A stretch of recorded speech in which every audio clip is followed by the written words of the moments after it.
All right, we are live. Welcome back, guys. We have Muzz back on the channel again.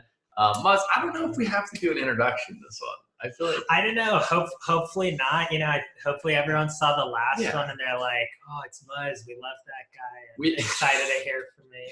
I mean, we have just vast amount of viewers, as you can imagine. So true. Yeah. So I'm sure they all know who you are at this point. Yeah. But let's just go back into what we were talking about. So basically, like what you're doing right now, your strategy is buying penny stocks. This is like a very new thing, and I don't intend to come on here and be one of those guys that's like, all right, guys, I know how you can be rich overnight penny stocks. In fact, I'm interested. Yeah. Just listen to the rest of this podcast. You will be a millionaire afterwards. That's what I'm looking for. That's how we get the views. That's what the views. That's actually gonna be the title of the podcast. So you're in for a treat. We have Muzz. He can teach you how to be a millionaire, and we're gonna talk about whatever the hell we want to talk about today. Exactly. But specifically, I want to dive into the situation because so what we were talking about originally was the GameStop stuff that's going on, the Wall Street people. r/Wall Street bets on Reddit that was manipulating that, and then you specifically were saying like your strategy right now. I was asking you why you're not in more crypto, and then you were explaining that you just prefer for your risky bets. You like the penny stocks better right now. Yeah. So everything I'm about to say is probably not logical. None of this is financial advice. Yeah. Just to preface, this is just me and Muzz talking. Exactly. Just to have fun. So exactly. So I guess kind of where I was going with what I was discussing is like, first off, I think crypto is like the better play, right? Logically for like long term, it's kind of where everyone's moving. But outside of like, some of the big ones, so like obviously your favorite XRP, and Bitcoin, Ethereum, which I've done enough research to like at a pretty high level understand how these work, what their use cases are, and how they're trying to like achieve certain like outcomes. But for all the other ones, like the amount of research it takes to like grasp what they are doing and how they're doing it, just like the technicality of it, I was like, all right, well, if I'm looking for a risky investment, let's look at these penny stocks where I don't have to understand the blockchain and smart contracts that they're using and whatnot. I can just know this business model seems kind of cool, right? This seems interesting. So it's really stupid. I'll be the first to admit it, but like I think you can, find some catalyst. You can say, all right, this company is doing something cool. Their balance sheet looks okay, and then you can run with it. What was the one you had that did really well? Like last week, it was because the founder of it, what was it? It was So there's been a couple that have been like done okay for me recently. So one of them was OPTI, which was like Optech International, and so they just recently like acquired a company that they call like the Uber of cleaning services. Funny enough, which that company is starting off here in Austin, so like they're going to be like piloting the service here. Nice. And so it's basically just like really immediate, on demand sanitizing services, which it sounds so weird when I say it out loud. Like it just shows like a post-COVID world, what we're living in. That like apparently there's a demand for that. Like whether you're a business or like even at home, people with like not just like dusting, but like heavy actual duty, like sanitization. Exactly. And so I was kind of like, okay, do I know if this is going to be a thing long term? Maybe, maybe not, because like hopefully after COVID goes away, like things are a little bit more normal again. But like in the interim, like can this get a little bit of a pump from a catalyst like that? Sure, why not? And then you throw a couple bucks at it, it goes up. It can just as easily go down. And so I guess where this kind of conversation, where I really find it fascinating is not so much like me saying you can make money from penny stocks because I don't think it's a sustainable thing to do. But it's really fun. But if you keep it in moderation, it's But it's smart gambling. Yeah, Sexy gambling. you can rationalize it, right? It's not like I'm just like rolling the dice or something. You don't care about losing that money either. Yeah, only like throwing money on there that it's like, okay, this isn't my life savings or something. But I guess what's fascinating about all of this is, and then I think the topic came up with the GameStop stuff, is like, back in the day, right? Like someone like me, or pretty much anyone who's like, somewhat new to investing. I wouldn't say I'm like super new, but at the same time, like I'm no like pro by any means, but I now have the ability at my fingertips to be like, I'm gonna throw some money at a penny stock, or like what these guys are doing with like the cumulative effort of everyone to buy and hold GameStop stock. Like, I just think it's really cool. The little guys have a chance to win right now. Yeah, it's just like fascinating, like with financial markets, that like now it's at everyone's fingertips, and that like has, Robinhood said, what was I think their mission statement was like to democratize, which they did to an extent. Now So here's a classic thing on branding. Like, Robinhood spent 7 years now? 7 years building their brand of being for the people. They're like, we're for the people. We do free stock trades. We're for the people. We make it simple and easy to invest. We're for the people. We make it like good user interface. And in one day, it took 7 years to build a brand for the people. In one single day, what they did with this GameStop, which for people who don't understand this, basically what they did is a bunch of people on Reddit were, they figured out that all these Wall Street guys were shorting GameStop, and then they short squeezed them out of GameStop, which means all these people from Reddit all were like, screw this, let's all buy GameStop and mess up all these people's short positions. It was basically one massive hedge fund, the Melvin Group or whatever. And that's who lost the most in terms of the hedge fund. Like, they were shorting a lot. And so all these people bought GameStop, and then eventually the price went way up, and then everyone was like, let's send GameStop to the moon to screw over all these this specific hedge fund group, which was Melvin. But then what ended up happening, and this is where things get interesting, Robinhood this is the speculation. So this is the theory right now. Robinhood essentially, like a ton, I think, like, I forget the number, but some massive percentage of the trades that are run on Robinhood are run through a group called Citadel. Okay. So a company called Citadel is the ones that they're the market maker that just like, hey, we just make money on the trades. We just make money on the transactions. So it doesn't matter if you buy, sell, put, call, short, long, whatever. They're the ones that make money just on the trades in general. Okay. So a lot of Robinhood's trades run through Citadel.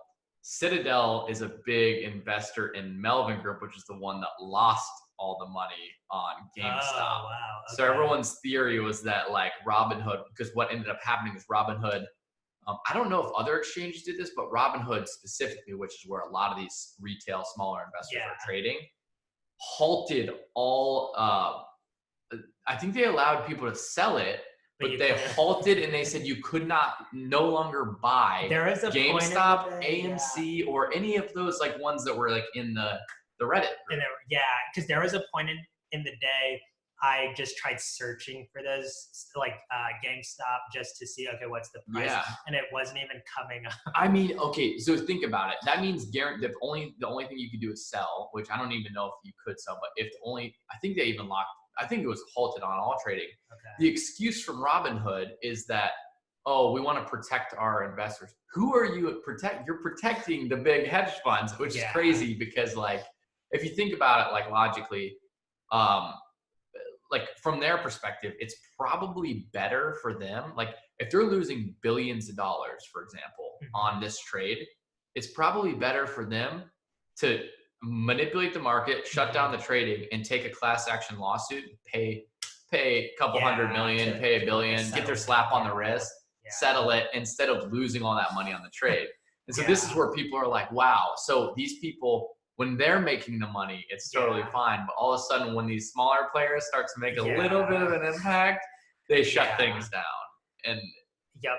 But back to the point is Robinhood spends 7 years building their brand of being for the people, and in one single day ruins their brand of being for the people. Yeah, it was really interesting. Like a lot of people posted kind of funny stuff about the like irony of the whole situation. So like Robinhood being named Robinhood, steal, like take from the rich, give to the poor. It's the opposite.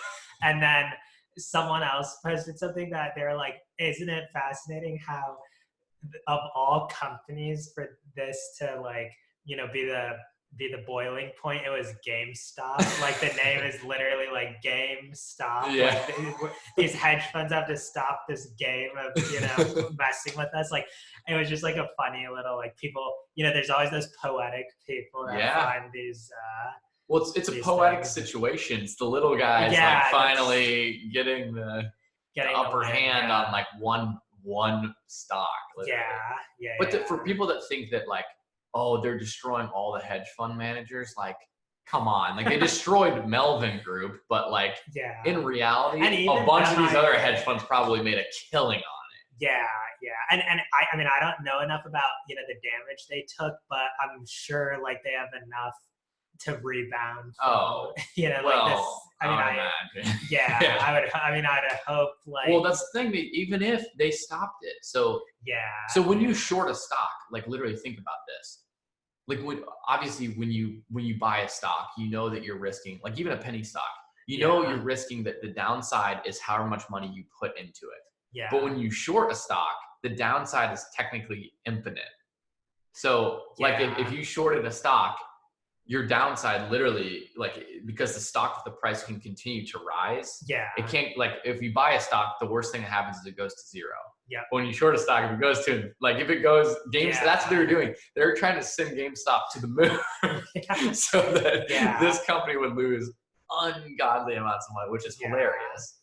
But, like, it's so crazy to me, like, that they could just stop trading, and, like, that's the end of the game. And they have to do something about it. Like somebody has to the problem is no one's going to be held responsible. No one's going to be held accountable. And the little people at the end of the day are going to lose again. It is unfortunate. I mean, hopefully like there's some type of, middle ground where like both, like the little guy gets, some change to the system where like that benefits them, or I don't know, but it's interesting. But in general, like it's just like an interesting time in society where like, I think you're really now seeing like the power of like people to, come together and like unite for causes. And dude, this will cause a ripple effect, like in terms of like, even if, like, obviously nothing really has happened, but, like, now people know the game. Like, now they know, they know they could have a little bit of an effect if they all pool together. But even more importantly, they just exposed the shit out of these people. Like, they're so, like, I feel like they're not as worried about this one trade, but they're worried about, like, oh, wow. Like, because in front of everybody, they just, we'll just stop the trading on it. Like, that's... Like, if you want to get into the conspiracy side of things, like, there's, like, this isn't even, like, it's just they're doing it right in front of your face. But this is just financials. And everyone's known that about, like, Wall Street makes the market makers and all that for all this time. But it's funny when, like, right when someone, starts to make money, it's like, oh, no, you guys can't make money on that. It is really, really weird. It's so like one thing we were talking about before was like the concept of like fear, like, or nervousness before you do something, and like we were talking about it in like the context of like roller coaster skydiving and stuff. But this is also interesting because like I bet for somebody, like I never got into any of these Reddit stocks. Like I certainly wish I just I for did. the fun. Stick it out with the bros. Exactly. Go to the moon. Exactly. But like it's another. So we were talking about like, I guess nervousness is like a very interesting emotion because it comes in so many scenarios and it feels different in each one. So like I would say I get, nervous before roller coasters, and as you know, Clay knows I like hate roller coasters, but like that's like it's a nervousness that just like I see no benefit to. Like it just freaks me out, and it's just like I'm just not torturing gonna be myself. There's fun. nothing good that's coming out of this. Now, like if you throw some bucks, and again, I'm not throwing a ton here, but like let's say like these folks who are like really betting on these stocks, you know, like that's like another type of nervousness, but it's almost when maybe you enjoy, like it's like the type that's like, oh, this is like pumping you up. So like you were talking about it with in terms of like public speaking, like it's a nervousness, but then it's like we were like saying how like if you go and do public speaking, like there's also like a really good feeling afterward, like where you finish, you're like, and like you can't have that awesome feeling without the nervousness.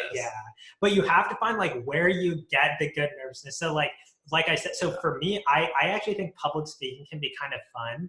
And I think the end result when you finish, especially if you've done a good job, is worth the nervousness. It feels great. Well, you're good at speaking too, though. I mean, it's apparently you're bad at riding roller coasters. But yes, you know, that's my big issue. And so roller coasters, you know, then on the flip side, I'm sure you know, can talk to people who would say, oh, definitely public speaking, I'm not going to do that. The nervousness is not worth it. Like, I just don't enjoy talking to people. But they're like, oh, roller coasters, sign me up. Like, everyone gets nervous, but, you know, they like the outcome from the nervousness. So, like, I think it's really important in life, like, to find the things that make you nervous, but you like enjoy that because like exactly, because we've talked about this, like, and you should explain, actually, I think it'd be interesting to hear again for me and for others, like that concept of like type 2 fun. But before we get to that, like,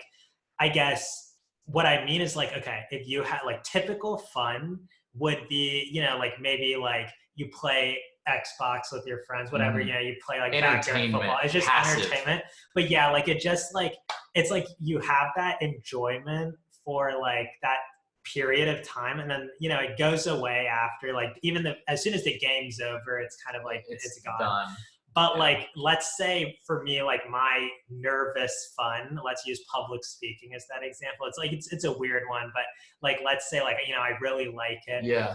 After I get done with it, because I was so nervous to give the speech, the feeling lasts. You ride the high. I mean, I can, like, if I give a, like, you know, in college and stuff, you would hype yourself up before a big presentation and stuff, and like that feeling the rest of the day, sometimes like the day after, it still felt good, like, because you're kind of like, oh, I worked so hard and I built this up and it went well. So I think finding things in life that make you nervous and you enjoy the nervousness is key. Because like, I also don't advise, and this is me, you probably disagree, but like for me personally, like I'm not advising people who don't like roller coasters to be like, force yourself to like roller coasters. I see what you're saying. I'm saying find the nervous stuff that makes you think is worth it. But is worth it. See, the roller coaster one's like a weird example, because I agree. If you really don't like them, like I think you should try it and see if you like it. But then if you know you don't like them, then what's the point? Like, when doing a bunch of stuff you don't like, unless it's like it is beneficial in some way. So like I think the feeling that you're talking about too, like the more nervous you get, the better you feel once it's done, for sure. But at the same time, it goes along with like doing anything hard. Like, like for example, if you go and like the type 2 fun thing is like just being able to, it's like fun that involves some sort of like danger or suffering or like physical exertion, or like it's something that has an element of like emotion attached to it. Like it has to have like an emotional component, and like you can get that stuff a little bit from video games, but it also like, it's important to have that piece of like exhilarating, like physical, or like something to get the endorphins going. Because like if you do anything hard, once you're done with it, the harder that thing was, the more you ride the high of it. Like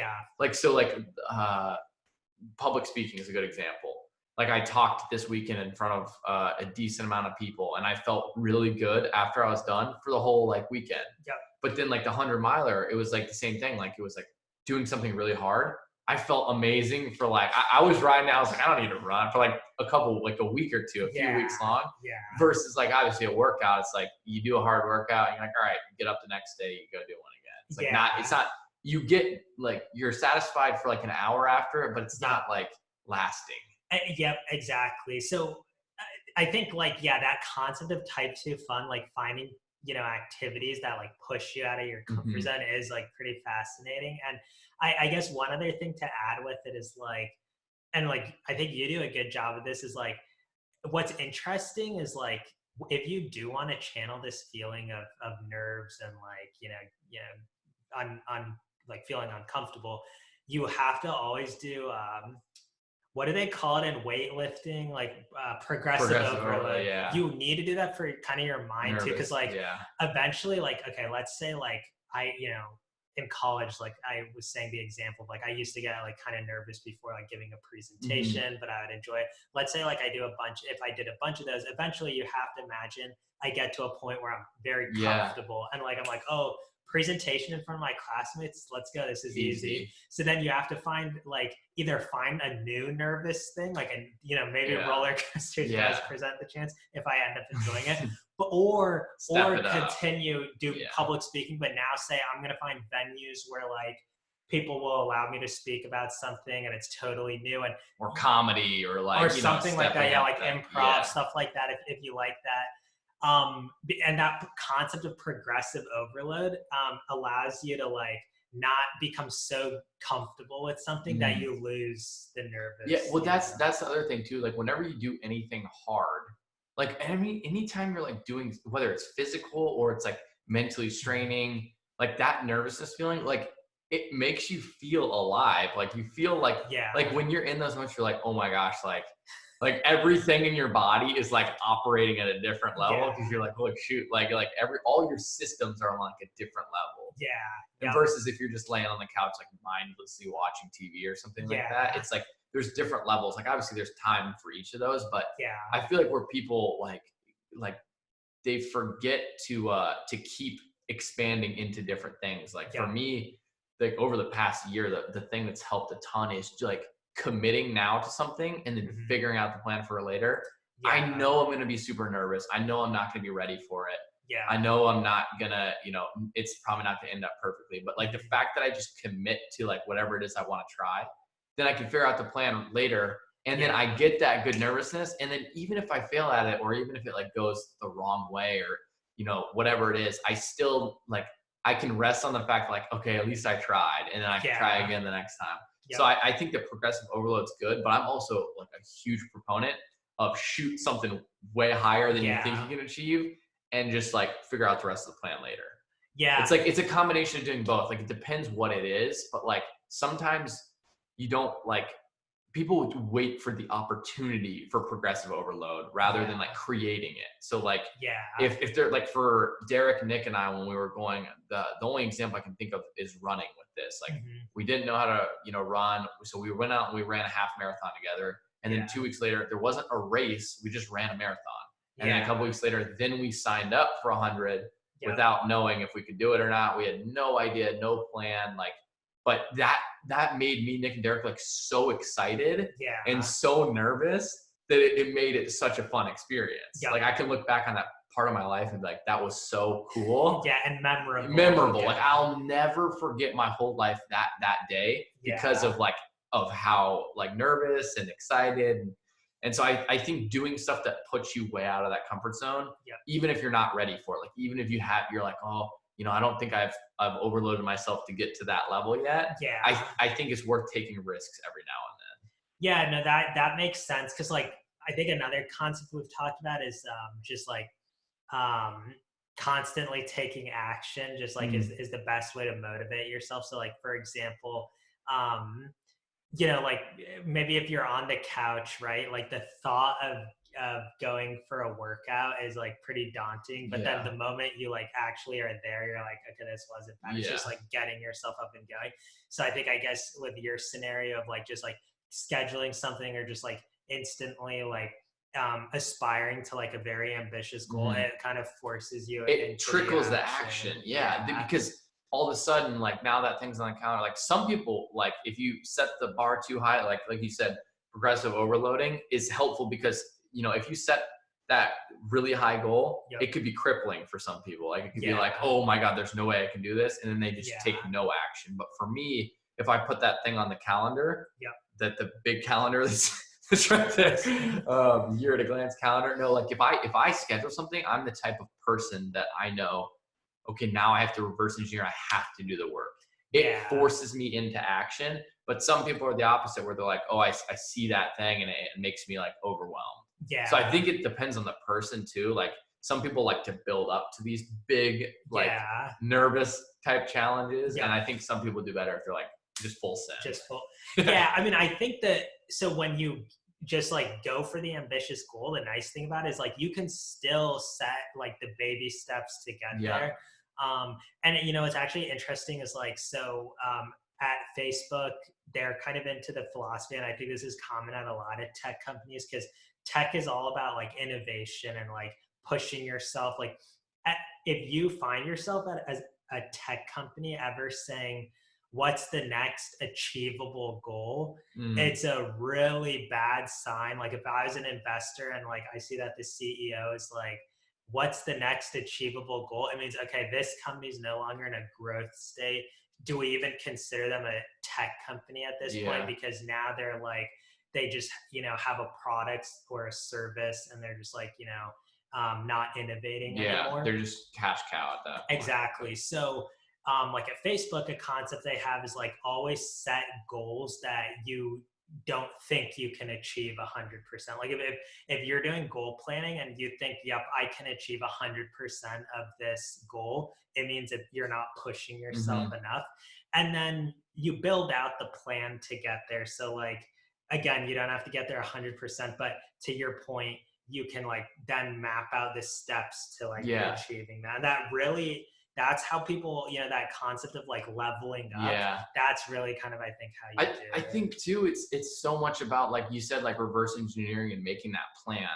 I think like the part that people get overwhelmed is like, you live your life in daily increments. All you have to do is figure out, what am I supposed to do today that gets me closer to that goal? So like people, like, even if I set this massive goal of like, I want to go do, you know, I want to make $1 million, for example. I want to make $1 million this year. Yeah. If you break it down, it's like a certain amount per day. And you're like, okay, or a certain amount per week. And you're like, okay, so how am I going to actually do that? Well, maybe it takes you 10 sales calls that day to get that amount of money, and you have a certain product that you're like, whatever it is, you can reverse engineer it down to be like, what do I have to do today to get it done? And for like a lot of things, the daily action that's required is like not that much. It's like, just do this daily action. It might take you 2 hours, it might take you 4 hours, it might take you 1 hour, whatever your goal is. And then all of a sudden, if you just do it every single day over 2 months time, a month time, or 3 months time, however long it takes you, all of a sudden that day arrives when it's the day of your big a challenge, or your nervous challenge or whatever. And then you can accomplish it because you've been putting in the work every single day. Yeah. Yep. Makes sense. I guess I'm curious to hear your perspective, because this is something I've dealt with, and probably like a lot of people have. So like, let's say you have your goal, like it's far out. It's not going to be every day a step forward, right? You're going to have like plenty of days where it's like a step backwards. In fact, it could be like multiple days in a row. And so like now, let's say like that ends up, you know, putting your goal in jeopardy. So like completely. So like, let's say for you, it was the 100-miler, and you're like, you know, making good progress in the first week, but now let's say you have an injury or like something like that. And this could apply to so many different scenarios, but like, let's just use this example.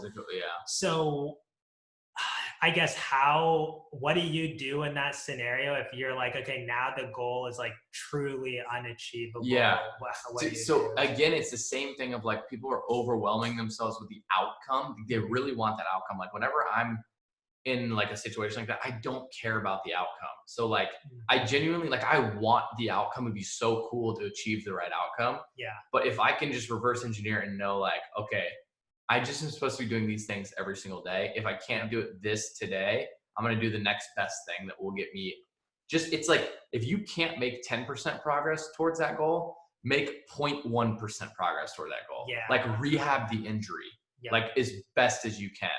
Because like if you just do the 0.1%, like the whole thing in my mind, the way that works is like, don't stop the compounding. Like if you just stop everything and you start working against yourself and the compounding goes the opposite direction, meaning like everything that you were building for, I call it like holding the line. Like there's some days where you just have to hold the line, which means like in my head, you truly can't get, you can't hold the line. You can only get worse or you can get better every day, but you can get better by just 0.0001%. So I don't think you can stay the same, but if you can just, even if it's just like, all right, I got injured, I'm just going to stretch for 35 minutes today, or, you know, a half hour or 15 minutes, like do something that's going to move the needle just a tiny bit, because every time you take a tiny bit of that action in that right direction, even if you didn't, that outcome doesn't happen in the next 2 months. Like the only time you fail at the outcome that you wanted to achieve is by giving up on it, or you didn't hit it in the right timeline. So anytime that happens to me, I'm like, well, shit, my timeline's not the one that worked out. Hopefully I can get it the next time around or the next time around. But I'm always thinking like, if I want a certain outcome, I'm always thinking like, okay, I need to keep compounding in that direction without going against myself. And the way I do that is just 1% better, 1% better. And then eventually, once I'm not injured anymore, or, you know, another race comes around, I'll go and do that one. Like maybe the outcome was unachievable on this timeline, but it doesn't mean it's unachievable forever. Like that type of mindset. Okay. That makes a lot of sense. It's the same thing with like, I mean, I would imagine with like business or lifting or whatever else. But I try to like apply that same like, okay, 1% better. Like if I really have a goal, I'm like, I just need to either hold the line by getting like 0.1% better, like if it's a terrible day or something. But I will always want to compound it in the right direction by taking some type of action towards it. Yeah, that makes sense. Yeah, it's a really good, because I think it's very easy to get in the habit of, you know, it sometimes seems like, okay, if I can just maintain my progress, that's good enough. Like versus like thinking about the benefit of just making like a really incremental improvement. Like even if that's all you can do, because like, you know, that also keeps the momentum going. That's it. It's the momentum, dude. Like one thing that this was like always super interesting to me as a like, you know, motivation technique. So I guess Jerry Seinfeld, like, you know, prior to him becoming like, you know, one of the most well-known comedians, he had like a big calendar, you know, like this. Like, I mean, he described it as a really big. His wasn't quite as cool because it was just your typical monthly one, but it was big. Tragic. And what he would do is he would put a X every day. He wrote at least one new joke in his journal. All it had to be was one joke, because again, it means you're making progress, right? That's it. And so like some days probably he had significantly more jokes that would make it in there. But as long as it was one, then what would happen, he'd put an X on that day on the calendar. And the calendar was like hung up big, so we would always see it. And basically when you start to see a bunch of X's in a row, it becomes the type of thing where you want to like keep it going, because visually you're seeing like, you know, you don't want to stop. You don't want to mess that up. And that like kept him going, and every day it means he was getting a little bit better. And that was like the way he motivated himself. And it's kind of like momentum too. The momentum, it's like, and the other thing is it builds your confidence in whatever you're doing. So like if you look back and you're like, man, like, you know, some days aren't great. Some days are shitty for everyone. But at the same time, I took action every day towards this goal. Once that time comes where you do have like that nervous challenge event or whatever it is you're trying to accomplish, you can look back and you be like, I didn't miss a single, I put in work every day towards this one thing. Like, and for him, he probably like, when he goes up on to do a set for comedy, he's probably walking up there like, you know, it may not be perfect, but at least I've put in the work. Like, and I've done this every knowing day. You've done it. And I guess what I really like about this advice is like, sometimes like it's easy to listen to these conversations and feel like, oh, this is like very pretentious, like, you know, like these guys, like, you know, in the sense it's like, with working out, it's like a lot harder than, you know, this makes it seem to achieve your goal, or like even like for, you know, like any aspect of life, it's like, okay, there, you know, when you talk about these things, it's like, it sounds so easy, like cheesy, just make a little, and like, but what I really like about this is like, it's actually like, if you can like flip that switch in your head to say, well, in reality, like, this can be applied to any facet of life. Like literally every person has a goal, and it can be like, we're talking like big goals, which I do think is like important to keep in mind, but like even something small of like, okay, I want to like, you know, learn more about like, you know, how to cook. Let's say that's your thing. If every day, like literally all you're doing is like trying out a new recipe or something, or like, that's like, you know, something like that, or this, I guess, light mindset can actually be applied to like anything. Like it doesn't have to be like a whoa, life changing. You know, it can be like if you're trying to get a job, one resume sent out a day. Like, or like even if you want to like get in the habit of like, okay, I want to live a more like clean, organized life. Like let's say that's your thing. Like I went through a phase like that, like where it was like I really wanted my room like neat and clean, but it was like it always felt like an all or nothing. Like one day I have to sit down and like clean everything, right? Like cleaning your room is probably like one of the most basic things I can distill down to, where this philosophy still comes into play. Because like you could say every day I'm gonna like organize one section, you know, and like I think this concept, like it doesn't have to be like a pretentious like, this is how I achieve like life-changing goals. It can be used for that. I think people should keep their mind open to the power of that mindset, but like it really can be applied to anything. Well, I think so. The reason I think people do that, they think of like doing things in these big monumental pushes of work where they're like, I can't start a business. Like it's going to be too much. Like just do one little thing every day for it.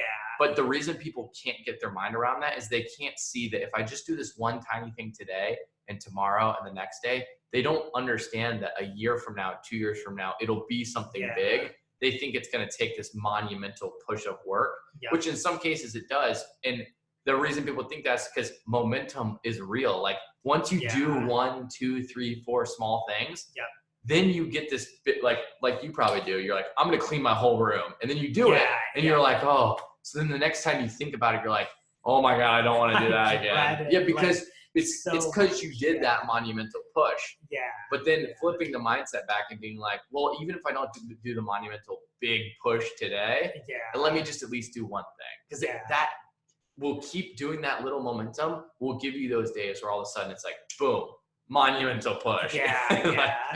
I was just like laughing in my head because it's interesting like how, you know, some things like it's also like much easier to apply this than others. And like an example is like in college, like if let's say our old selves were like, let's say we could go like back in time and then we're like watching this podcast of ourselves, we would be saying like, man, these guys are the biggest hypocrites ever, because like when it came to especially study for an exam or something, like it would always be like, okay, let's just make the night before, the days before complete hell. I was the worst about this too. Like I was the biggest procrastinator. I still probably am. Like if I had to take a test today, I'd do the same thing. And so it's just funny. Like I think that goes to show. But I know I can do the big monumental push though. Like I know like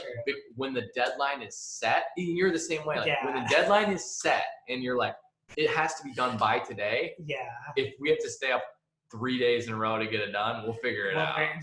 Like I just think it's funny because like I think this is fantastic advice, and I think it's the right advice, right? Like we should implement it more, but it's not always practical. And I just think it is funny. Like even like it's worth pointing out, like if other people, like if my mom, for example, or like someone was watching this, they'd be like, all right, well, I don't have it in writing, but I can say verbatim, Muzz, you've mentioned before, Yeah, when I have to cram for something, that's when I really get motivated. Yeah, me too. So it's like funny, like the duality. The duality of it. I do think the mindset we were talking about before about the bite-sized chunks, progress every day is for sure the right way to go. But I'm just saying, like, everyone's like, it's a very tough thing to do. But here's the difference. We didn't give a shit about the tests. Like, I'm talking about, like, and that's, like, kind of goes back to, like, some people don't care about cleaning their room either. But, like, I'm talking about, like, if you really care about a goal and you really want to achieve one specific thing, just you have to take one action a day towards that. Yeah. So for my sales team, my team of SDRs, the people that do outreach for my company, what we're doing now is, like, we used to be doing, like, I would have them, like, sending out personal video messages and LinkedIn messages and Instagram and Facebook and like as many as they could a day. And, I tell them, like, hey, like, use your time as wisely as you can. I don't want you to work 8 hours a day on outreach. You should be able to do this in an hour or two. So this week I'm testing something totally new where I'm like, scratch all of that. I want you guys to send 3 messages a day. I want you guys to send 3 messages a day. They're video messages. They're highly personalized. And then I was like, you'll do 3 on this, 3 on Facebook, 3 on LinkedIn, and 3 like it's a total of, like, I think 5 or 10 messages a day. Like, it is a tiny amount compared to what they were doing. Yeah. But I'm like, really focus and put your energy on this. I want you to be able to do it in less than an hour, work for 1 hour a day. And I just want to see the results. I'm curious to see, like, if they put in more, like, effort, energy into these specific small amounts of messages, and they do it every single day with that compounding effect that we're talking about. I wanted to see the results. So I'm like, that's what I'm having to do. So I have no idea if it's going to work, but I'm excited to see the results. Yeah. That's, like, it is cool. Like, the power of, because there's always so much more potential somehow, it feels like, with the compounding effect. So, like, seeing where something like that goes is like. Me and you did it for Pouch when we were like, but we did the like, I always tried to do it like 3 per day consistent on, like, sending out messaging. Yeah. But I think I did the you did the 20. No, we both did it one day. We were like, let's send 25 video messages today. Yeah. And weirdly enough, it didn't even really help us. Like, it is. It was almost like too much at once for it to be like good. Like at a like subconscious level that we probably didn't realize. Like, I bet the quality of the videos were worse because, like, 3 a day, you like, it's very visible, like, the energy level. And, like, we may have, I tried the 25th one. It's kind of like, you may lie and tell yourself, like, okay, I'm doing a good job, but come on, you're definitely Dude, those were painful. 25 video messages in one day. The most frustrating was, like, if you did it and then you messed up, it's like, and you're like, this is the 22nd one. Yeah, because there's a lot. It was like 25 videos, but more takes than 25 because you didn't get it. It took hours. It took probably 5 hours or something. It took maybe less than 5, but it was a long time. Yeah. So we had to research the people too. Yeah.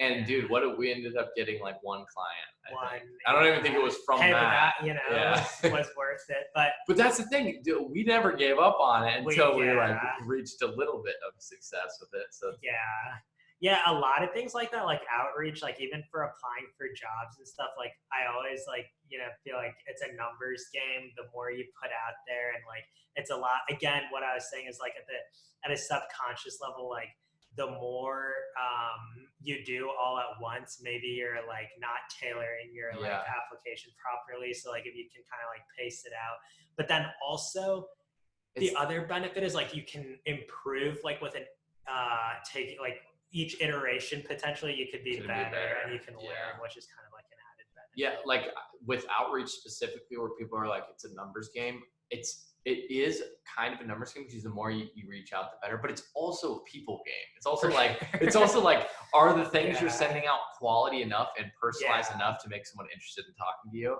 And so that's the whole point where I'm like, that's why I flipped this approach, and I'm like, I just want to have a team. I want to have a team that it's so simple what we do. It's an hour a day of outreach.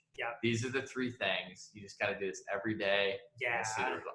I hope it works. I don't know if it will. Yeah, that'll be super interesting. But let's take it back to your, because we never even got to teach these guys how to become millionaires yet with the penny stocks idea. You saved the best info for the end. Yeah. Thank you guys for sticking around. You guys knew that we were gonna get to the millionaire chat at the end. I want to quickly talk on like what you're doing, like in terms of like just the idea of like the penny stock investing. Not like this is like a. I'm just between me and you for the fun of it. This is not like advice or anything, obviously. But then I also want to talk about a little bit of crypto, and then those things where I think Chamath was talking about it too. You know that? Yeah. So those companies that are helping companies IPO. Oh, the SPACs. Yeah. SPACs. I think that is super interesting, those companies. Yeah. Okay. So or is it one company or is it companies that do this? So this will be the part of the podcast where like people who actually know what they're talking about will be like, all right, let's hear Muzz run his math. That stuff he hardly knows. So I'm going to do my best with that asterisk. Yeah. Okay. So, first topic, the penny stocks. Essentially what's happening with those, that again, it's just like, what's your strategy? What do you like to do with penny stocks just for fun? So with these, it's like this is going to sound like really crazy, but I just feel like we're living in a time where like a lot of stocks move based off momentum of what people's sentiment is about the stock. Dogecoin. Right? Exactly. Elon Musk just tweeted about now, as we're recording this, he tweeted about Dogecoin like 2 hours ago.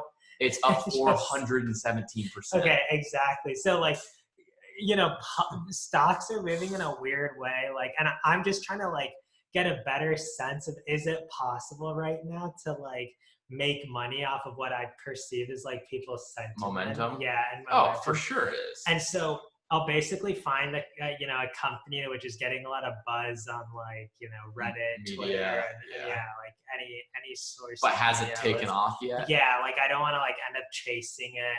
But then I'll also look at like the volume, right? So like, if the volume's significantly higher than the average volume, that means, all right, like that buzz is starting to come in. There's like a lot more transactions happening here. It has the potential to like, kind of boom. And so, I'm looking at like buzz around the stock, the volume, and then I then will look for some sort of catalyst. So like there normally is a reason like people will have some conviction around this stock. Like it could be something simple like earnings are coming up, or it could be something like, okay, like there's a new administration that like really likes green energy. This stock is probably going to thrive under these like executive orders that are coming out. Like it could be you almost have to like, it really is. You have to guess what people are going to think about exactly. Kind of, and see like, is this like big enough of a catalyst to where like I think it would bring in more folks and stuff like that. Yeah. And then from there it's just kind of like riding it out, seeing what happens. And I think like it's a very rudimentary strategy that like probably sounds like really crazy, but like it's more almost like an experiment that I'm just like curious. So you're looking for these companies, and then you're finding them, and then you're being like, okay, if they have a catalyst and I'm in early enough, are you just riding it up for a little bit? You're not riding these companies out. These are not long-term holds. These are just like swing trades. And I hope maybe one day I find a company that like I really have conviction around, and I'm like, this is like a true long-term. Yeah, of course. But we'll see, I guess, in the penny stock game, like if that happens, and then I guess with those stock trading games like we had in college. So I had this one strategy. It was the same thing with penny stocks, but it was the opposite. If anyone out there is listening and they're like in one of those stock market classes in high school or college, do this technique. This will win you the game, or it will lose you the game dramatically. But this is super funny to do. So whenever you're playing in those stock games, you because the markets aren't real, they're mimicking real markets, but Yeah. the amount of shares that you can buy Mhm. don't have to be readily available, Okay. which means like it's not a real market. Like the markets are they're playing the same like numbers and stuff, Yeah. but it there doesn't actually have to be a buyer on the other end in these stock market games online. Yep. For like people who are practicing trading and stuff. So what I was doing is I was going and I was finding penny stocks, kind of what you were saying, that had blown up just on speculation, but were terrible companies. Mhm. So I'd find a penny stock. I would just look up like a fake Chinese company that just blew up just because people pumped it up. Mhm. So pump and dumps. Yeah. But I would wait till it would pump all the way up, and then like right when I would see it start to head back down, Mhm. I would short the stock.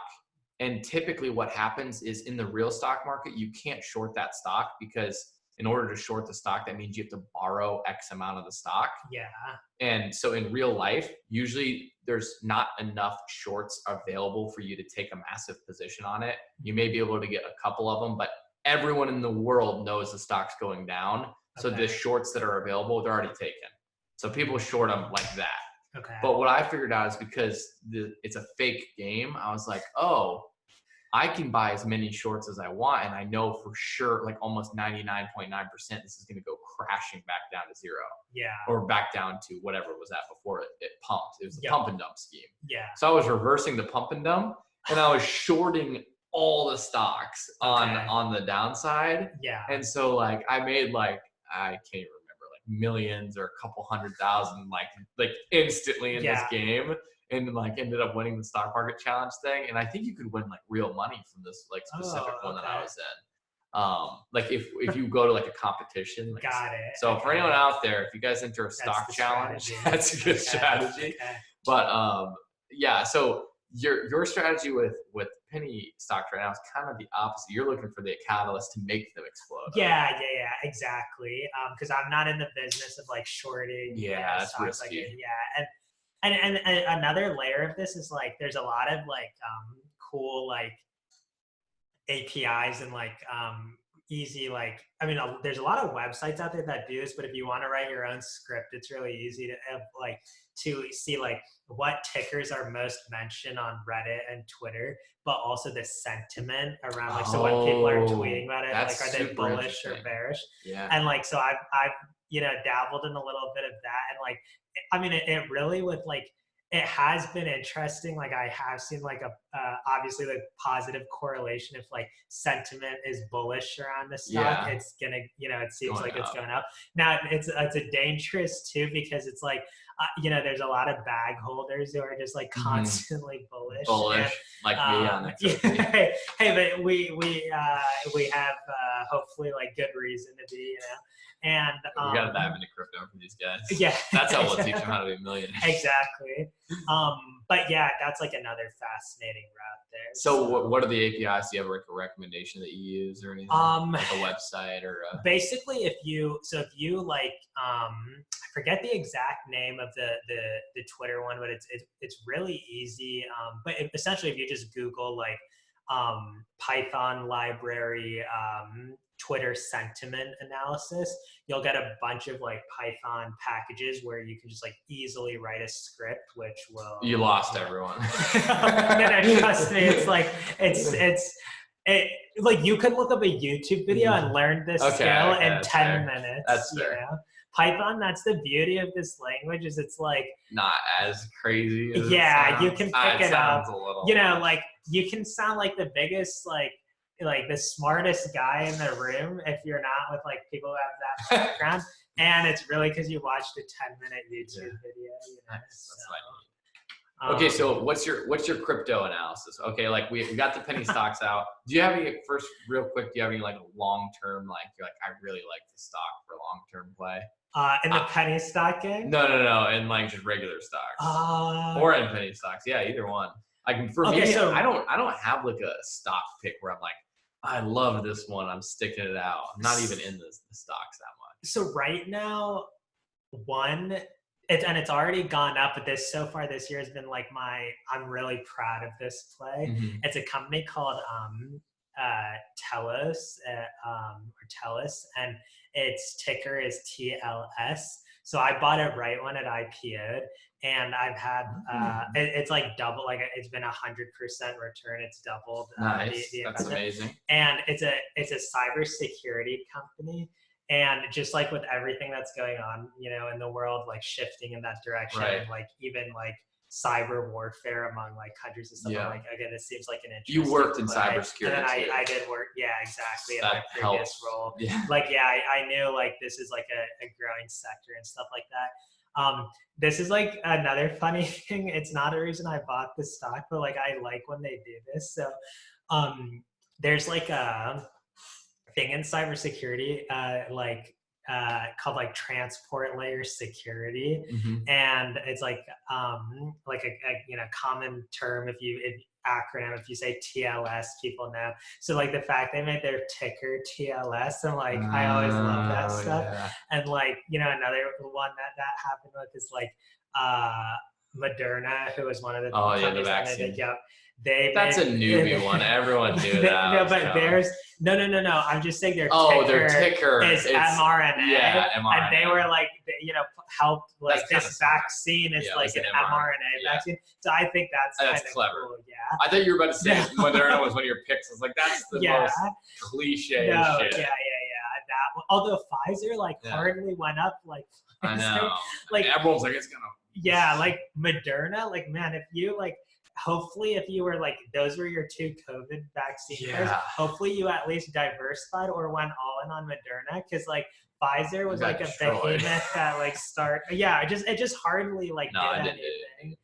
And so yeah, TLS was a big one, and then I'm really happy about Etsy. Like, I love Etsy. Yeah, I just have this is another thing. But I don't have this. If you have conviction around the company, like I think it's part of the reason. Elon Musk tweeted about Etsy yesterday. He did recently. Did that help it go up a lot?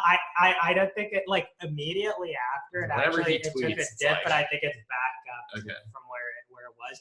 But Tesla, like I think part of the reason it's like has such great growth, and like you haven't seen like, obviously it's not 100% of the retail investors, but I think even like these, you know, big shot, like, you know, the whales who are like investing a lot, like they all have conviction around the company. Like Tesla's one of those companies, like if you like, people genuinely like it, so they buy the stock. Like I think that's a very powerful thing. I think that's why Apple has been so the fundamentals are like, Yeah, they're out the window nowadays. It's about with us younger guys. Yes, it's about the conviction behind the company, and I think Tesla's a great example of that. And that's why I'm obsessed with the sentiment analysis. Yeah, like, no, I agree. I think it's so important. Yeah.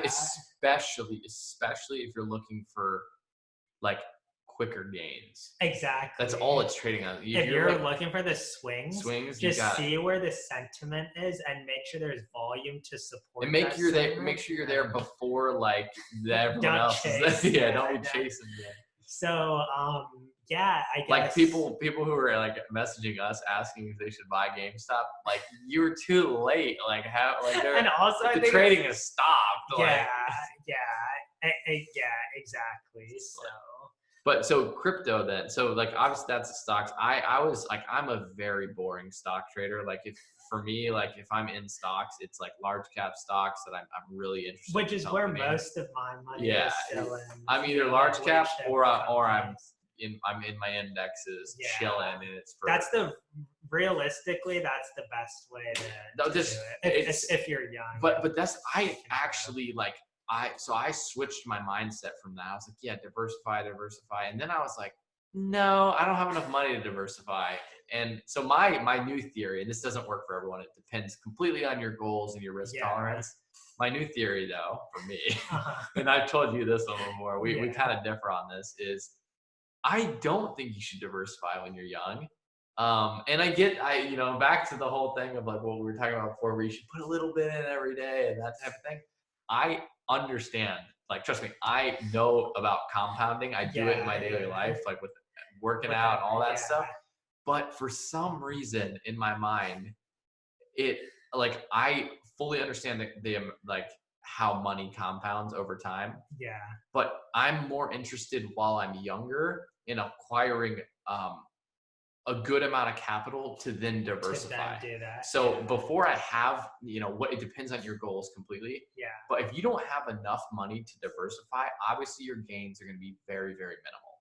So for me, I like to take kind of like the Gary Vee approach where I have a couple good bets where I place almost all of my discretionary money that I can afford to lose, I'm totally okay without, into those few bets that I think this is my best chance to amass a lot of money. That then at that point when I have a lot of money, then I'll diversify and compound over time. Yeah. But until I can do that, I don't want to have my discretionary money making me, even if it was 10% a year, it's not going to make me enough money for me to achieve my goals until I'm 60. Or it will never even achieve my goals. Like my goals are too high for the certain discretionary amount of money. So in my head, I'm like, okay, I need to outperform it. So I need to go and I need to place more money into my top bets. Yeah. Acquire a bag and then do it. And then again, the reason I think this way is because I want to have money when I'm younger, not when I'm 70 and retire, 60 and I retire. Yeah. So that's the difference. I want to be able to have money and amass a certain amount of money and have money work for me while I'm younger. Yeah. And in order to do that, I'm willing to take a lot of risk because I know I can back it up with making more income. Yeah. No, I think and crypto, that's all in crypto. Yeah. Like, I mean, everyone like has their own philosophies. And I think, like you said, it's all about your risk tolerance at the end of the day.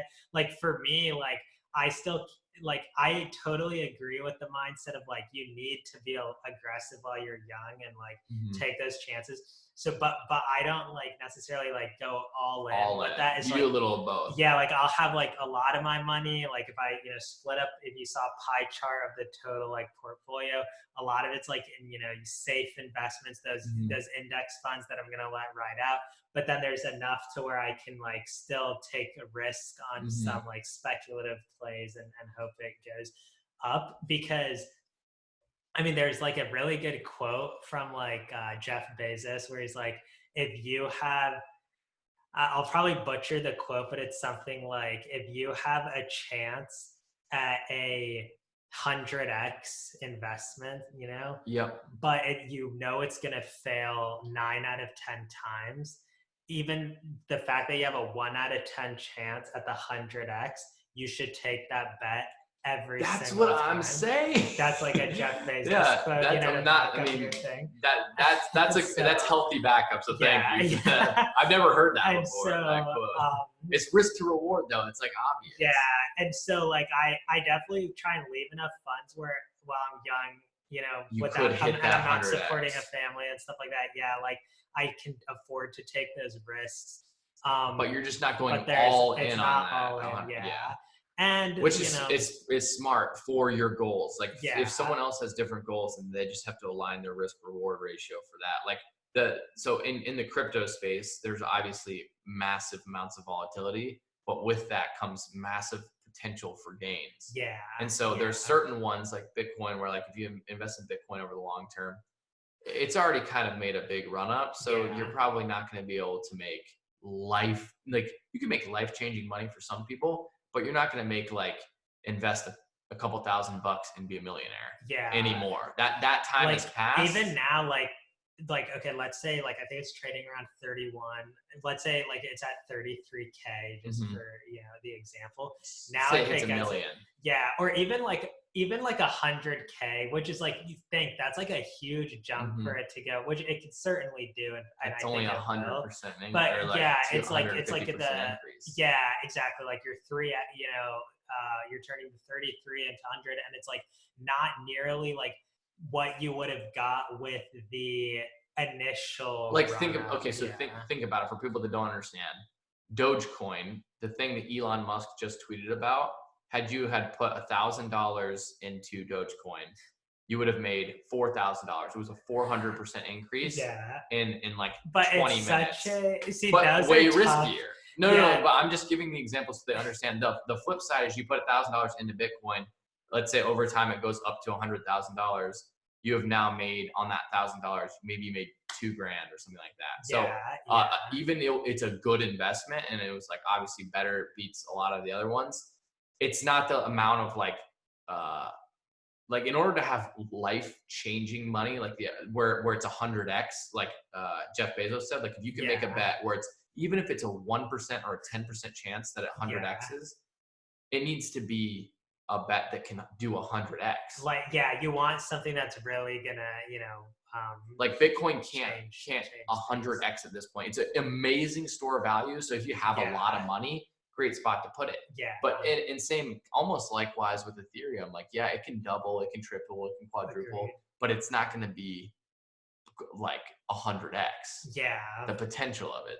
That's why for me, I think of like XRP as being one that I'm like, okay, I have enough of it that I have acquired over a good period of time at such a low amount that if this did explode, it would be that like 100x type of situation. Yeah. Where I'm like, so for me, the risk to reward there, it's like, it's so obvious. There's no other place where I actually am confident enough in something and I've done all the research on it where I'm like, oh, like this makes sense, to where I can like feel comfortable being like, I have enough of this where like the 100x rule makes sense. Yeah.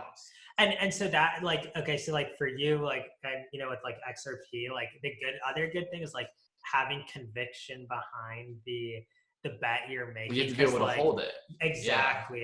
Because I think like with that Jeff Bezos quote, he didn't, it's not explicitly in there, but it's also like goes without saying, it has to be, something you also legitimately think can do 100x. Like, granted, it's a long shot. He said even like 9 out of 10 times it's going to fail. Yeah. But you know that there's like a 1% if chance things or 10% move in the right chance. way. Yeah.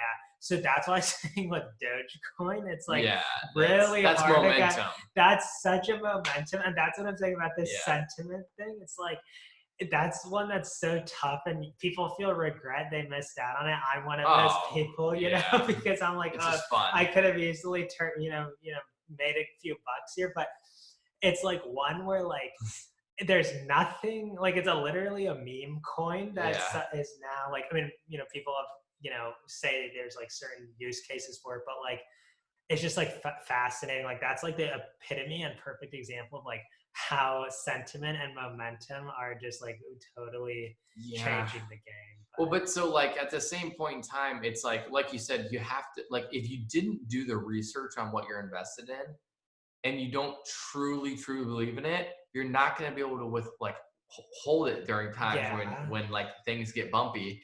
And then if you can't hold it over the long term, then you can't see 100x gains unless you just got really lucky and hit it like right at the right time.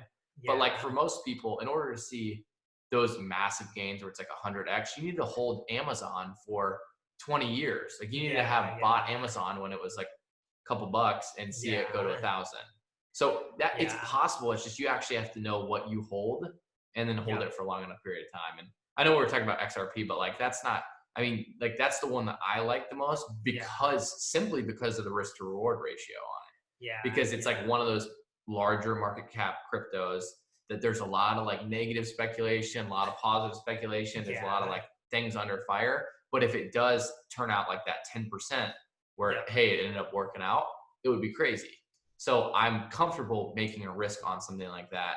But then on the flip side, there's other like altcoins in crypto where I'm like, no, this makes no sense. The risk is too high without enough things backing it. Exactly. Like for me, I need to do a lot of research and know like the fundamentals behind it and who is the team behind this. That's what's most important for a lot of these coins. For sure. Because like if you just think about it, there's 7,000 or like probably more than that cryptocurrencies. Yeah. Let's pretend like it's the internet stock boom era, whatever you want to call it. Internet stocks, they come out and the internet's released. That's like one of the craziest life-changing revolutionary events. Yeah.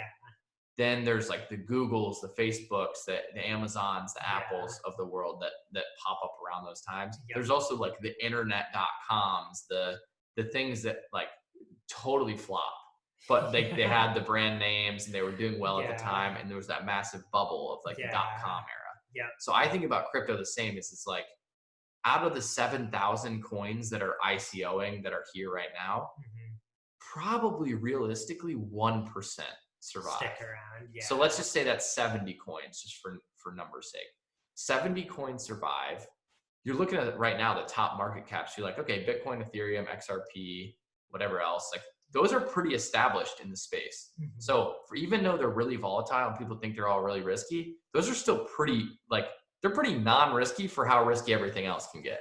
Yeah. And then you start looking at some of these other coins and you're like, okay, these are like pennies right now. And they're like, there's certain things that are very speculative, and you start needing to look at like, okay, who's the team that's involved behind this? How are they trying to, what's the use case? Yeah. Exactly. And so like the way I feel like people are just like misinterpreting this is like, this is a new asset class.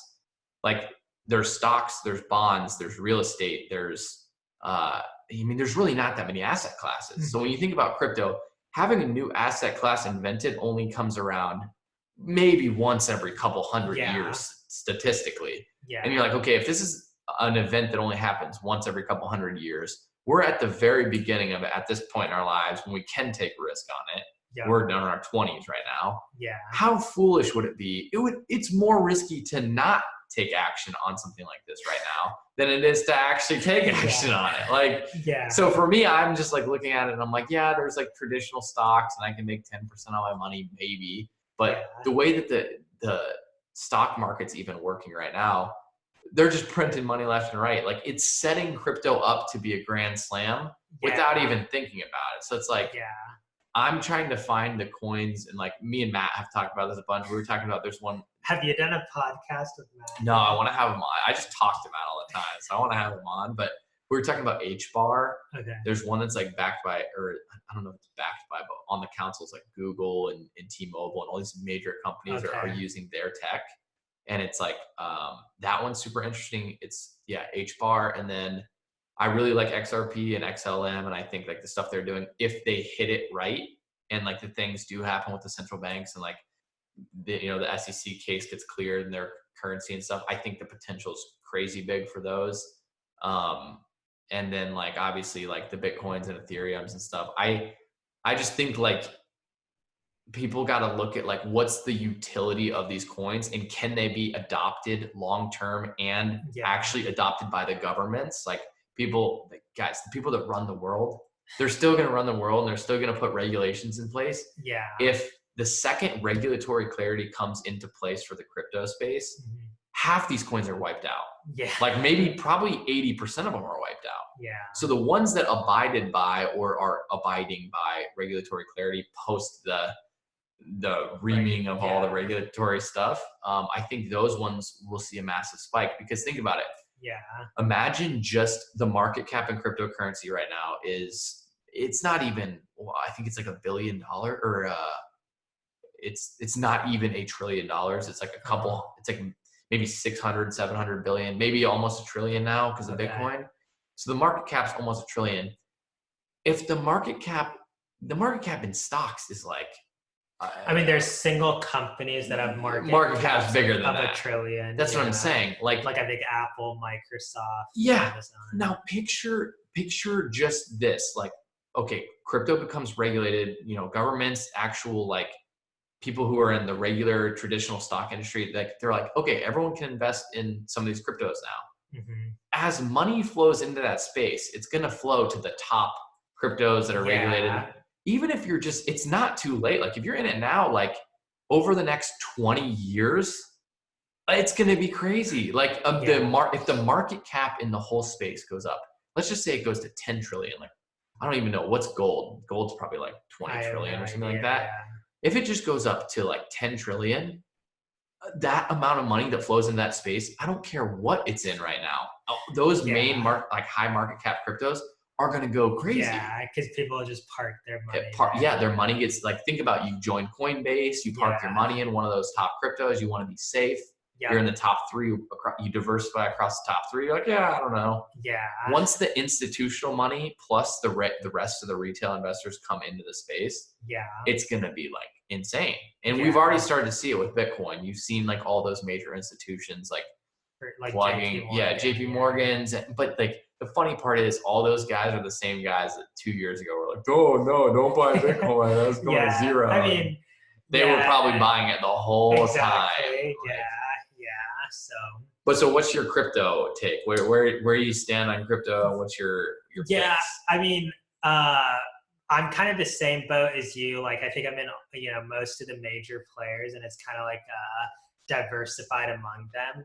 And I'm kind of just like waiting it out to kind of see where it goes. Like, crypto is one where like I almost choose to not actively manage it, like to Mm-hmm. the in the sense that it's so volatile that by looking at it every day, I was getting into the habit of like, okay, can I buy and sell? Yeah. And you lose, you can never It's hard. time It's the hard to have market. a good perspective on something that's really volatile. Exactly. Yeah. And so yeah, no, I mean, my perspective there is like, I do think, especially with the bigger ones, that there's only going to be like growth in the near to not just near, like long-term future. Yeah. And I think it's worth getting into all of them. Like think 10 years out, like Yeah. 15 years out when we're only 40, like Yeah. we're 40 years old and also we've been holding these for 15 years. If it's Yeah. anything like the internet, which it's shaping up to be, Yeah. some of these will be grand slams. For sure. So, yeah, I think it'll be super interesting to see. And like, But so what are your picks? Like where are your your allocation? Bitcoin, Ethereum, I have XRP. Yep. Those are honestly the three. The top three main ones. I don't have. Those are pretty safe. I don't have anything actually like in full transparency outside of those. So I was investing in like quite a few different ones. I was like diversifying a lot. I made a lot of money on Chainlink, which was weird. Oh, okay. I like bought Chainlink because my friend told me about it, and I was like looking, and I was like, oh, this is actually really interesting. Bought it at $2, and then it like had a crazy pump to 20, and then I traded. So a lot of the stuff that I was doing is I was trading out of it. I wasn't selling it, but I was just transferring it. My long term, like my biggest long term idea, like my thing that I think will work the most, which is funny because a lot of people are really against this, is XRP. So I'm like a huge XRP guy. So I was filling my XRP bag with making money on these other altcoins. Okay, so you're using other altcoins to funnel my XRP bag. which funny enough, like just because of all of the bad press, it was probably like really maximizing your effort because crazy. These guys are going up. XRP is going up. I know. So I got lucky sometimes. You're able to like. It wasn't that lucky though. Like I know what you mean. Like it wasn't like XRP was down, these were up, and I made crazy good. I made good money on Chainlink, which helped me with XRP.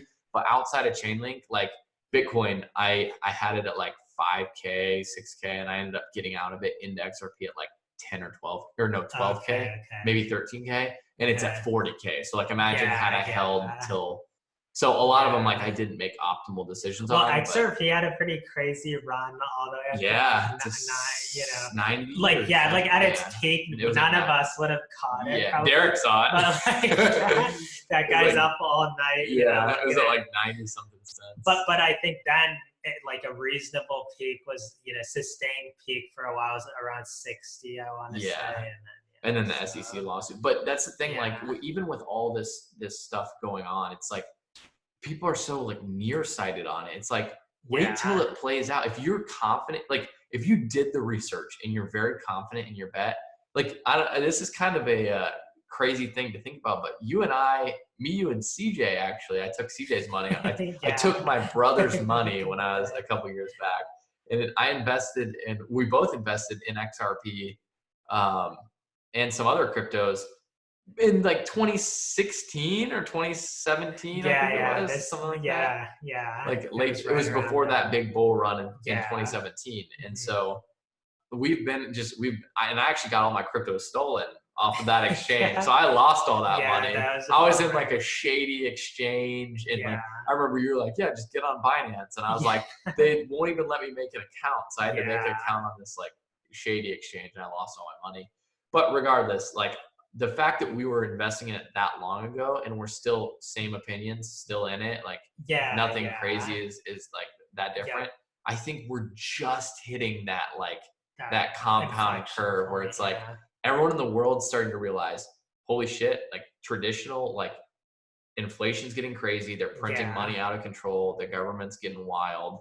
and then at the same time crypto's starting to rise. I feel like we're hitting that tide where it's like now's about to be the time where things might get turned on in the crypto world. Yeah, no, it'll be super interesting. But you're gonna stick with your penny stocks. We'll see. We're gonna see how this sentiment analysis works out for me. And I guess last topic and last question. A lot of folks have been, as a big advocate for XRP, a lot of folks are trying to get, this going where they call it ZERP. With sounding it out. Do you want this to catch on? I totally made this up, but I actually have. It might be something I start doing just to be annoying. ZERP. Cashing in. I feel like I heard ZERP somewhere, but I didn't know what it meant until you just now said it. That's going to be, so this was my way of saying some folks, that's me. Okay, and you like this, to call this it ZERP. podcast is going to be I've never publicly stated this out of embarrassment, but this podcast is my chance to say, let's call it ZERP here and there. It sounds kind of cool. It actually does sound kind of cool. And, ZERP is going to the moon. Yeah. The problem with people that are listening to this is, unfortunately, due to the SEC lawsuit, you can no longer buy XRP. So yes. ZERP. Yeah. ZERP. Yeah. You can't do it that easily. Like, what am I going to do for Bitcoin? Like BTC, BTC, and ZERP's actually pretty cool. ZERP sounds cool. Yeah. Like, imagine when you send payments to people, I'm going to ZERP you. That's it sounds really cool. Like, actually, that's a great idea for a company name. ZERP. ZERP. Oh, we should steal that for one of our next company.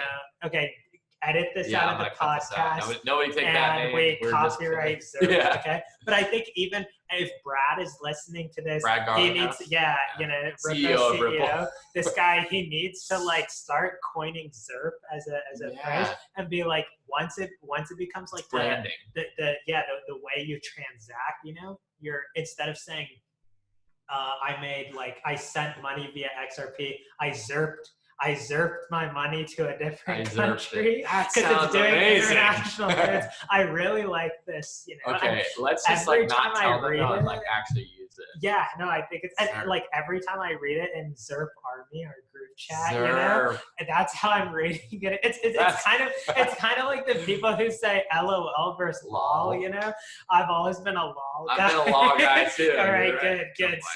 So yeah, this is something I've always done, but I just I figured where is the best place to announce this, and what better than the Clay Company podcast? Yeah, exactly. So, that's incredible. But I think that's all I've got in the tank for this podcast because we're too many wrapping ideas. it up. We've given these guys too many stock plays, too many things, too many stonks to buy, too many things. Exactly. They're gonna be like, Muzz is gonna show up to the next podcast. He's gonna be like, well, guys, penny stock experiment didn't work out. I'm gonna show up and be like, well, guys, my XRP bag, my ZERP bags are still 100% packed. I'm ready for the moon. He's ready for it. Yeah, exactly. So who knows? Hopefully I come with good news for the next one. But we'll you have to make now that you've openly talked about your penny stock game. You're gonna have to make even crazier predictions and trades. I know. I managed to weasel my way out of this podcast without giving a single penny stock pick that I'm like, look out for this one. But with the one I am talking about, I'll throw it out there just for folks. Let's see what happens. You can judge me on this one. Oh man, you're confident. No. It's not a long-term play, but I'm excited about Major League Football as I'm talking about it. All right, people are dying. What's the ticker? MLFB. MLFB. Right? So people are dying for football. All right, we had a weird season with the NFL. Like, luckily, we're having the Super Bowl next week. And, it worked out, but I think people still have a desire for football. Major League Football, guys, look at, today's date, January 28th. January 28th. I'm going to timestamp you guys. Let's take a look at Major League Football in 2 weeks. 2 weeks. See the chart. You have to comment on this podcast. Yeah, be like, it's either I'm a genius or I'm a total fool. He's really confident. Right? But let's see. This is actually one of my worst ones to give out, because a lot of my passion for this one is the fact I'm a big football fan, and the idea to like say I'm a part owner of a football league is like a really cool thing. Muzz is a part of football. For all my football, I have a lot of football. Hey, there's going to be a Columbus team, the Columbus Union. Really? Yeah. So go Buckeyes, but Columbus Union. Actually, it might not be. I might have gotten ahead of myself. It might be the Ohio Union, not the Columbus, but still cool. And kind of a weird name because we have the Union. Maybe I should play it in the league. I think so. I should try to bring my walk on. For those of you guys out there that didn't make it to the NFL that were trying to walk on places, this is your chance. This is your chance. Start talking about Major League football. Yeah, get the word out there. Express your interest. Let's get that sentiment Get the stock to the let's all buy the stock. Let's all be owners. Yeah, in it. But yeah, this is the one I'm gonna put out. I'm gonna put out there and allow people to judge me. You're gonna make money just on all these crazy amount of viewers. I'm pumping it right now. He's an owner, so he's trying to pump the stock. Exactly. That's genius. That's what these Wall Street. This is what the red Wall Street. I know. I've become a suit. But like, that's the one I'm gonna put out on the line. But we'll see. Mine, just for everyone's prediction's sake, mine is just XRP. That's the only thing I'm putting out into the universe. Unfortunately, those of you who are on Coinbase, you can no longer buy it right now due to the lawsuit. But if you can get on a different exchange and buy it, that's my pick. All right, sounds good. So in 10 years, his is longer term. So see, we balance each other out. I'm just going for like a swing trade here. Yeah, we can say 2 weeks. I'm hoping it starts getting some press after the Super Bowl. Okay. So by the way, so are you taking the Buccaneers or are you taking the Chiefs? I can't go against Brady. Fair enough. Yeah, but it's like new age versus old. You got Patrick Mahomes versus Tom Brady. Brady. The reason I'm saying that too is because Tom Brady wants to prove so badly that it wasn't Bill Belichick. I already feel like he's done it. Like making the Super Bowl. He needs to stomp it in the ground. Okay, one season in the NFC, and he's won as many NFC championships as Aaron Rodgers and Drew Brees. It's crazy, but at the same time, I think he wants it. This will cement his legacy, I feel like. For sure. Okay, yeah, but we've been saying that for like ever. No, but I'm saying that question of like, was it Belichick? Was it Brady? Yeah. Can't be asked if Brady was. It's for sure. He already can't even really. Yeah. Not that the Patriots didn't do. You made a good choice going with him. I actually know he might be tuning into this podcast. Big Major League Football guy, hopefully. Is he? He's probably a big Zerp guy. Big Zerp guy. I think he likes everything we like. So Tom, we appreciate it. Patrick, Tom, if you guys are watching, there, obviously. I'm sure both. Tell the boys I say what's up. Exactly. So. I think all right, that's wrap it up. Thank you guys. This was what episode was this, Muzz? You should know. You're an avid listener. Episode 5? Episode 5 of the Clay and Company podcast. We're going to the moon. See this little guy right here? Make sure you buy your Zerp, buy your Major League Football, and you guys will be millionaires. You guys are welcome. This is not financial advice. This is not financial advice. Just kidding. But Major League Football. But XRP. All right, we'll see you guys.